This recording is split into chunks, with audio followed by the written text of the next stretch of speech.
So I'm really excited to be able to introduce you to our audience and to have you do the same for them. Great. And so narcissism I find to be an absolutely fascinating topic.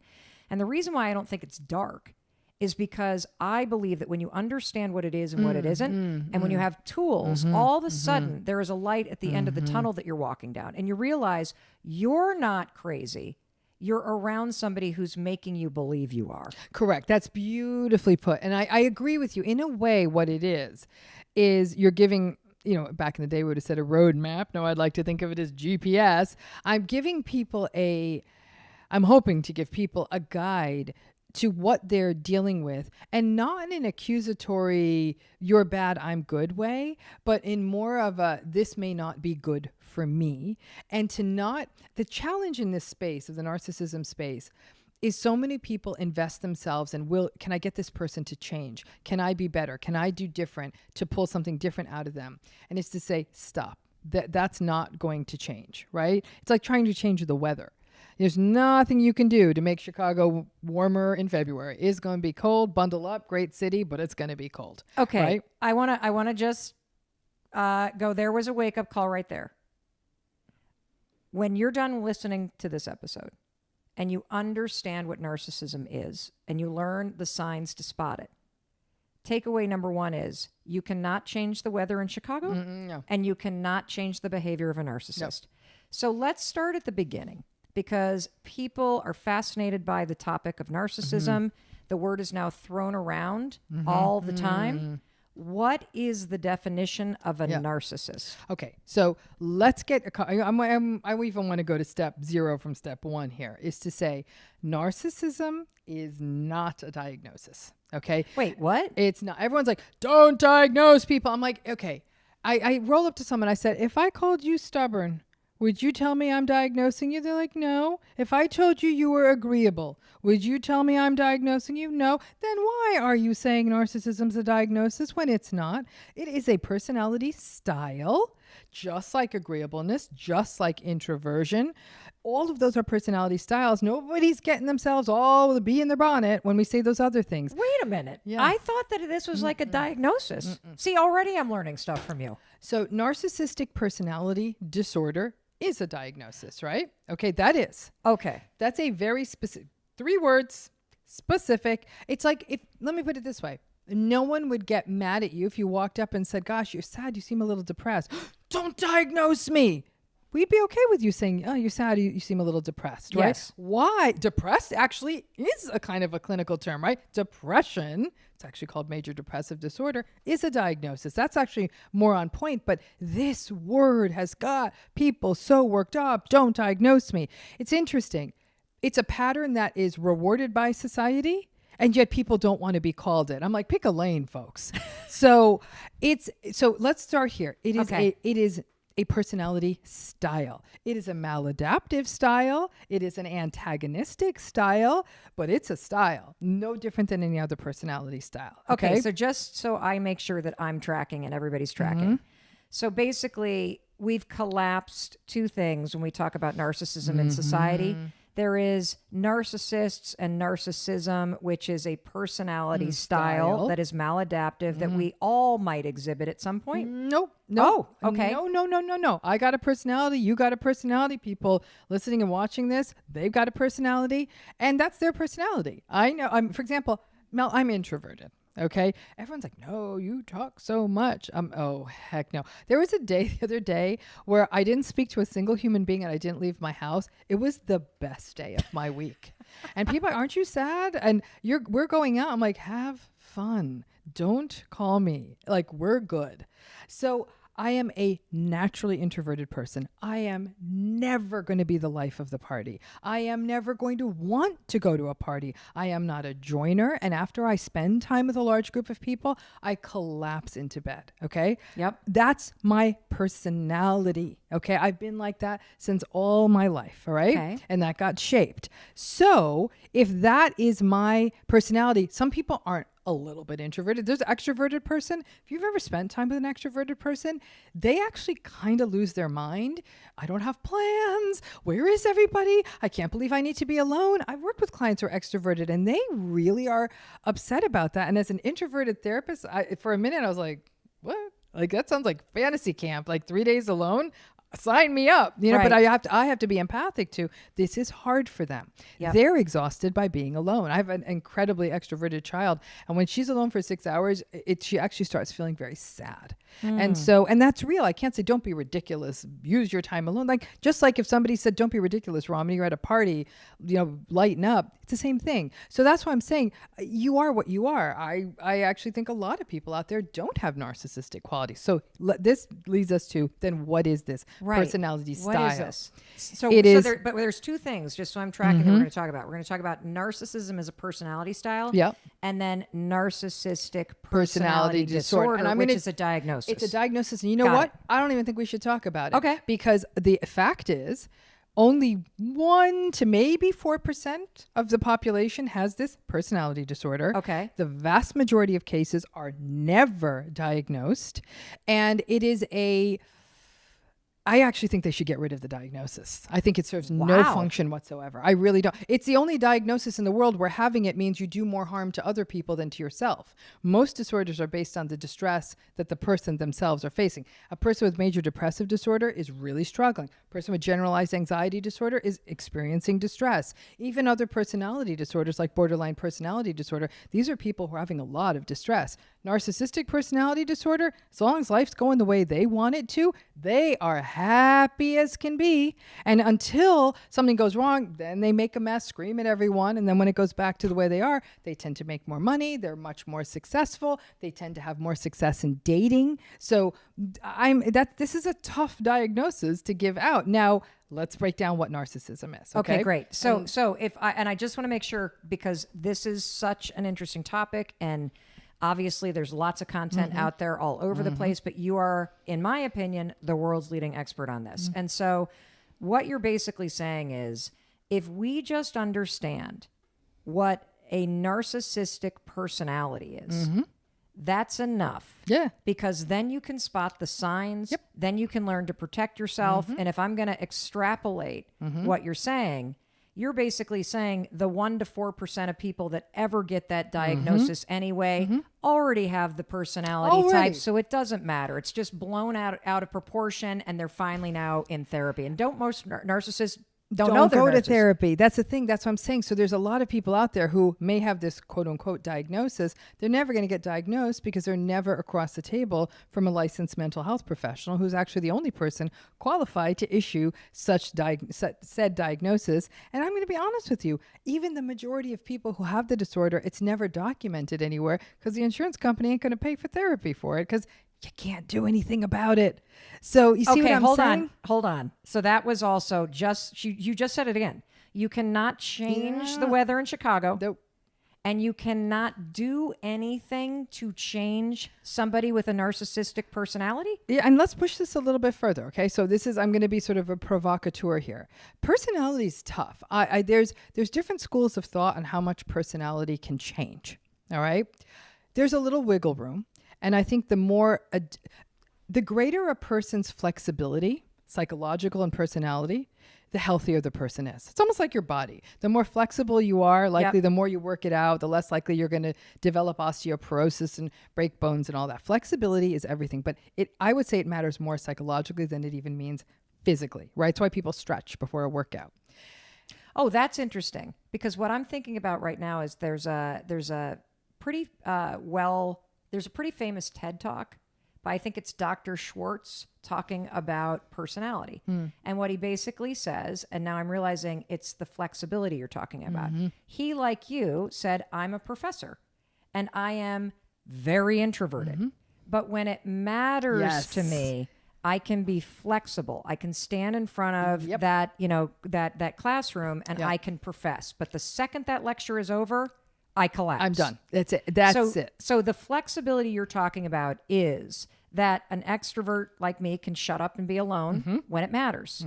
An introvert like you can step in front of the mic, invite people into your home when it matters. But that flexibility is very limited. It's tied to when it's important to you, but then you go back to your baseline. Is that what you're saying? Always. As a And so, personality? in fact, there is a theory, and I hope I credit it to the right person. I think it's Campbell is the one who writes about this. The idea of the rubber band theory of personality. And the idea of the rubber band is that we all have our personality, and rubber band's just sitting there in its state. That's who we are. But we can stretch it. Okay, we could stretch it a bit. But when back to baseline or even at times of stress, we go to our baseline personality, right? The challenge is that that person with a narcissistic personality not only has trouble stretching, it's not even the stretching as much as the changing. You see, here's the challenge with the narcissistic personality, which I still haven't described and I'm aware of it. Sorry. But the challenge with the narcissistic personality is that it's a very egocentric, self-serving style, right? It's designed to get them what they need. It's what helps them feel safe, what helps them feel happy, with very little regard for anyone else. Other personality styles, agreeableness. In fact, agreeableness is considered the counterweight to narcissism. So narcissism is actually what's called, it's a real personality style is disagreeableness or antagonism, right? So if narcissism's disagreeableness, agreeableness is the other side of that. Agreeable people I love agreeable people. They're the best. Like, I just would like a little commune full of them. We're never going to take over the world and we're not going to make a lot of money, but let me tell you, so fun. Empathic, warm, flexible, make accommodation for other people, follow the rules, highly ethical. That's agreeableness. Opposite of narcissism, right? So what is narcissism? So narcissism is a person who has a lack of empathy, and I'm going to talk about, or performative empathy, which I'm going to get to in a minute. Okay, so, but they have inconsistent or low empathy. They're very entitled. They're arrogant. They're egocentric. They're chronically validation and admiration seeking. They need to be in control all the time. They are poorly emotionally regulated, prone to show strong shows of rage if they're frustrated or disappointed or aren't getting their way. They're very easily provoked and very thin-skinned. If anyone gives them feedback or criticism, like, rah, they just rage very quickly. They can't regulate themselves at those times. They're very pretentious. They tend to be very superficial. I mean, the list goes, it's that kind of stuff. Now, the core of narcissism is a deep insecurity. And that's the piece we forget. These are not people actually who, at their most primal unconscious level, believe they're hype. All of this stuff is to create almost a suit of armor around that unprocessed insecurity. The narcissistic person is always fighting a battle against shame. And the shame is that at an unconscious level, people are going to see they ain't all that. So if anything even pokes them, that like even someone makes a joke at their expense, they lash out to maintain dominance. Because you also want to know what motivates the narcissistic person. Power, dominance, control, and frankly, safety, because all those things keep them safe. If they're in control, if they're the boss, if they have all the money, then they feel okay. All the power, whatever, the fame, whatever it looks like, then they're okay. That's narcissism.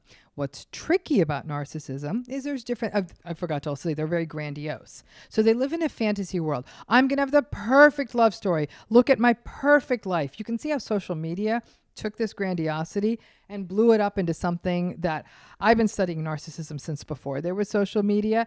And I was like, what the holy hell just happened? What have you seen? I mean, what happened was narcissism's always been around. As long as there were human beings. I mean, I'm guessing like Attila the Hun was probably a narcissist. Napoleon might have been a narcissist. I think if you go all the way back in the history books, in fact, when I helped my daughter with all of her ancient and, even modern European history, I'm like, narcissist. And I said, you see how much they shaped history to this day. So I think that it's always been there. Yeah. Okay.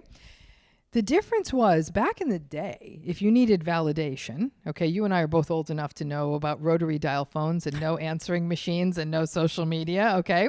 So there was a time if you needed validation, you actually had to clean up and leave the house. True. Right? Like Yes. you actually had to get up and go. You couldn't become famous, right? Even if you wrote a letter to the editor of the newspaper on some kind of rant, The editor was going to get 100 of these, or they'd get 100 of these and pick one.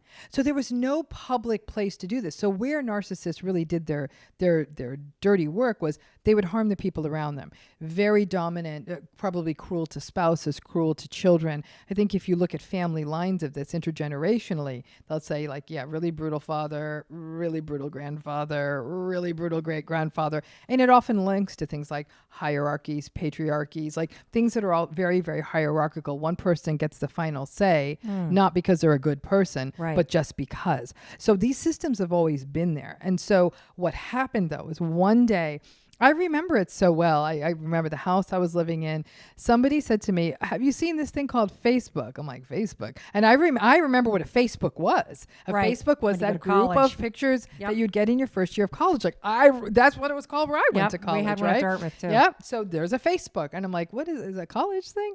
And they're like, no, you need to go check this out. They said, create an account. So I did. And I was like, oh, this is what happened to all those people I went to high school with. Okay. But at the moment, I thought, oh, God, you just write stuff and people like it? What went through my head in that moment? I remember my kids were really small at the time. And the moment sticks in my mind. I thought, this is going to be a disaster. You know, it must have been like being like a pulmonologist or a cardiologist when cigarettes were out. You're like, what is happening? And so at that moment, I thought the game's about to change. I had no idea what was going to come with the Instagram and the influencing and all. I had no idea what was coming there. But I thought, wow, nobody needs to leave the house. They can put forth a false version of themselves, the grandiose version, the fantasy version, and sit at home and let the validation come in. My concern was that this was going to make their narcissistic symptomatology worse overall. And I think that has been borne out. Wow. So can I ask you a question? Because this is one of the things that really changed my life. When you taught me that narcissists are not born, they're made. Mm-hmm. What is it? Can you explain that to everybody? Because this is a game changer to understand this. So nobody's born this way. Okay. I mean, so I guess even in a family structure where you have a grandfather, a father, like these dominant or mother person, you are not born a narcissist. Everyone listening to this, I will say there are 4 kids in our family, and I have a brother who's narcissistic, and the rest of us are really cool and nice and kind to each other. So I think of how many people out there who have siblings and like my sister's really kind and my other sister's really, really narcissistic. So if that was the case, it should appear in all siblings, or at least 50% of them. So how does it get made? It's made. So here's the most likely explanation. Is that there may very well be, and this has not been isolated yet, but there may very well be a biological vulnerability to it. And that would be probably delivered through something called a baby's temperament. Temperament is the genetic part of our personality. Anyone who spent time around a baby will know some kids soothe really easily. Some kids are they're easy. They're easy, smiley, friendly babies. They're really sweet kids, right? Right. And as they grow up, they stay sweet, and the teachers like them, and they have friends, and they're just sweet, sweet, sweet. Then there are those kids who will not stop crying, and they're demanding. And as they grow up, look at me, look at me, look at me, look at me, look at me. And they're always doing things for attention, and they're disruptive, and they won't sit still. And as they enter preschool and school, the teachers always, sit down, stop that. So they're already starting to get kind of bad vibes from their constant attention-seeking behavior. It's probably an interaction effect. The kid may not be getting enough attention or attachment needs met. So you have this biological vulnerability. Yep. In the hands of a skilled, attached, warm, present, loving, consistent parent, that might be manageable. And that sort of energy might get turned into athletic interest or creative interest, and that child won't feel pathologized for their style. But I hate to say it, probably for the majority of kids with that style, it's a lot of stop that, sit down. Can't you be more like your sister? You're going in the corner. You're making a mess. You're going to the principal. So that kid is getting invalidated every time they turn around. That invalidation plus the temperament, plus the possibility that they don't have an environment where there's a possibility for secure attachment, plus the possibility of trauma, chaos, and neglect. That's one pathway to develop a narcissist. So if I can just make sure I'm understanding, what you're basically saying is, even regardless of temperament, if you're not getting your emotional needs met, if you do not feel safe and secure in your house, if you have a parent that abandons you, a parent that's abusive, Yeah. you know, somebody with mental illness and addiction, somebody who's unpredictable, that you as a child don't feel safe or you don't feel seen, all those emotional needs, and that's what leads to narcissism? But not always. In fact, I wouldn't say the vast majority of the time. Many people grew up in situations like that, of trauma, of neglect, of abuse, of chaos. And they do not go on to become narcissistic. They typically go on to become rather anxious adults with poor self-appraisal, who don't know their value and worth, a whole nother different burden to carry. But the narcissist... No, I was actually talking about myself, my dear. So yeah, that's all me. You know, so it's a... but at the end of it, what we see is that it's still... The problem is that these paths aren't linear. I always say narcissism is a story, the development of narcissism is a story we can tell backwards, but never forwards. Oh. So if I'm thinking, I have some clients who have been through horrific early childhood trauma, horrific, physical abuse, sexual abuse, violence. They grew up in chaos. To tell you that these are some of the most empathic, loving human beings I've ever met would be actually missing the mark. They're just solid people. If anything, they don't understand their value. Like their harm is very internalized. It's like, I'm not good enough, I'm not doing enough, but there's so much goodness, so much empathy. They've gone on to become amazing parents, all of that, right? So that early chaos does not damn someone by a long shot, but it does set up these what are called adverse childhood experiences. It definitely, if we view this from a probability standpoint, there's more negative outcomes that could come, either internalized, disliking oneself, or externalized, and that's more of what narcissism could potentially look like. Now, there's a secondary path to narcissism. Okay. And that secondary path is actually one we probably should be monitoring in modern times quite a bit, which is the overindulged child. The child who gets whatever they want. Money is spent on them lavishly. You're so great. You're so smart. There was a study done out of Amsterdam. Now, it'll be interesting to see what happens when these kids turn into adults. He was studying children. But what he found, this guy, I think his name was Eddie Brummelmans at the University of Amsterdam, and what he found was that children who were told they are more special than other children, those were the kids that were already showing entitlement and other sort of soft signs of narcissism. So it's not that you're telling your child they're special. It's that you're more special than somebody else. Oh. That was the sort of the penny drop moment, which is very much what you could imagine a more narcissistic parent doing.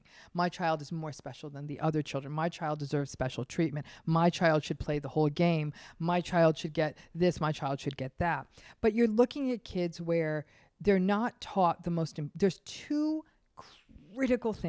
critical things I'd say every child needs. Okay, so there's three critical things every child needs. Secure attachment. So explain it. Secure attachment. Secure attachment happens when a child has at least one primary caregiver that is consistently available, that the child feels that they can call that caregiver when they need them, that secure attachment develops over the early years. And we're talking birth to like 2 or 3. This is something where you got to lock this in early, right?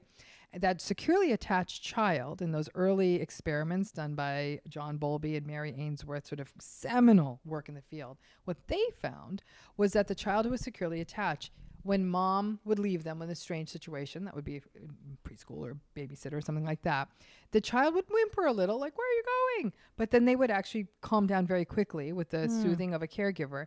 And then when the parent came back to pick them up, the child would be thrilled to see them. In children who are more anxiously or avoidantly or insecurely attached, there would be almost difficult to soothe when at the point the parent came back, and more importantly, when the parent left. So they'd be difficult to soothe when the parent left, and when the parent came back, the child would actually either go into absolutely like another meltdown, almost like, how could you leave me? Or they'd turn their head away from the parent.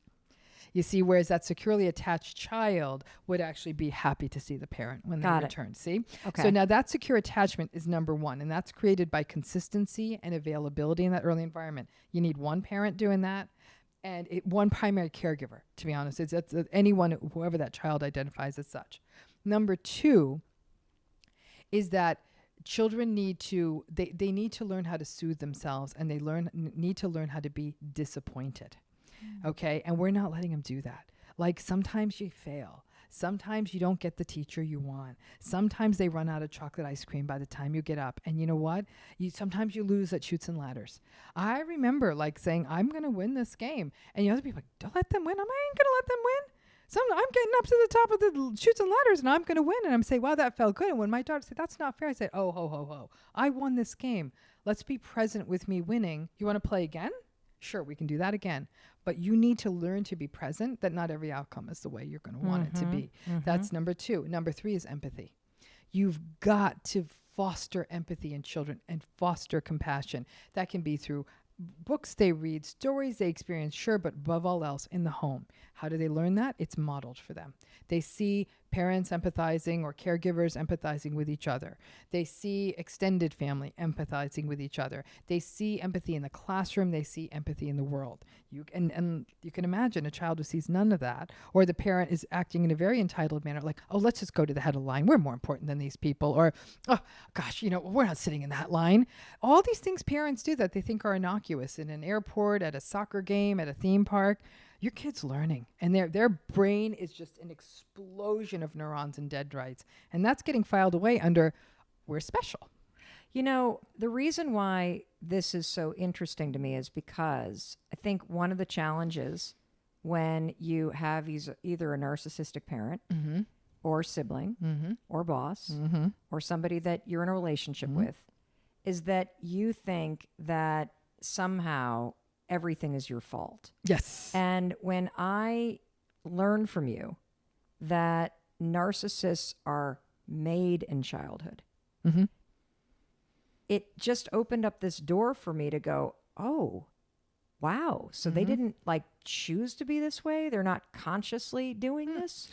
It's what it is. It's a regulation issue, right? So it's the sense that a narcissistic person never quite feels safe in the world. Right? Because they never feel safe, they're always on the offense and the defense simultaneously, right? I'm going to win. I'm going to dominate. Me. And are you looking at me? You're looking at me? And then rage. So that constant offense defense that they play makes them very antagonistic unless things are going exactly the way they want. And where narcissistic people are tricky is that if they feel safe, I got to tell you, it might be one of the most engaging, entrancing, exhilarating, charismatic, charming experiences you've ever had. They've hung the moon. They've hung the sun only for you. It's dopamine. Okay? It's literally a Jekyll and Hyde experience. Really, it is. But then at a time they don't feel safe or they're bored, it's over. And people will spend their lives trying to get back to that hung the sun, hung the moon kind of a moment. And they said they really don't have any more use for you anymore. Then that's it. You ain't going to feel that again. So Dr. Ramani, I'm so excited to be here with you. Narcissism is not a diagnosis. Okay. Wait, what? The core of narcissism is a deep insecurity. You're not crazy. You're around somebody who's making you believe you are.